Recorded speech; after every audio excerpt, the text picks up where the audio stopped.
ఆధ్వర్యంలో save RTT అనే కార్యక్రమాన్ని నిర్వహించడం జరిగింది. ఈ కార్యక్రమానికి పెద్ద ఎత్తున పార్టీలకి అతీతంగా ఇంటెలెక్చువల్స్ కానివ్వండి, మౌలానాలు కానివ్వండి, స్టూడెంట్స్ ప్రతి ఒక్కరు పాల్గొనడం జరిగింది. ప్రతి ఒక్కరి నోటి నుంచి కూడా ఏ విధంగా అయితే సేవ్ ఆర్టీటీ సంక్షేమ కార్యక్రమం, అభివృద్ధి కార్యక్రమం చేస్తే అన్ని కూడా మనం కాపాడుకోవాలి. జిల్లాలో అనేక విధంగా ఎడ్యుకేషన్ కానివ్వండి, వైద్యం కానివ్వండి, స్పోర్ట్స్ కానివ్వండి, మహిళలకు సాధికారత కానివ్వండి, అనేక విధాలుగా ఈరోజు ఆర్టీటీ చేసిన అభివృద్ధి కార్యక్రమాలు వాళ్ళ పేద ప్రజలు వాళ్ళకి ఏ విధంగా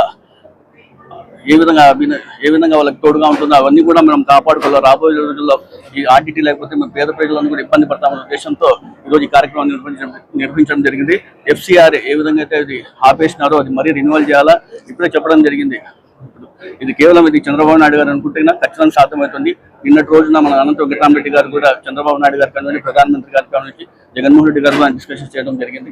ఖచ్చితంగా ప్రతి ఒక్కరు ఎవరంతకు వారు ఖచ్చితంగా ప్రయత్నిస్తే దీన్ని మనం కాపాడగలుగుతాం తెలియజేసుకుంటూ, ఆర్టీటీ అంటేనే పేదలు అంటేనే ఆర్టీటీ. ఇది కేవలం మన అనంతపురం జిల్లా మనకే కాదు, మన జిల్లా వాళ్ళకి కాదు, మన రాబోయే తరానికి కూడా మనం కోల్పోతాం ఆర్టీటీ లేకపోతే. దానికోసం మనం అందరం కూడా ఆర్టీటీకి కాపాడుకోవాలని తెలియజేసుకుంటాం.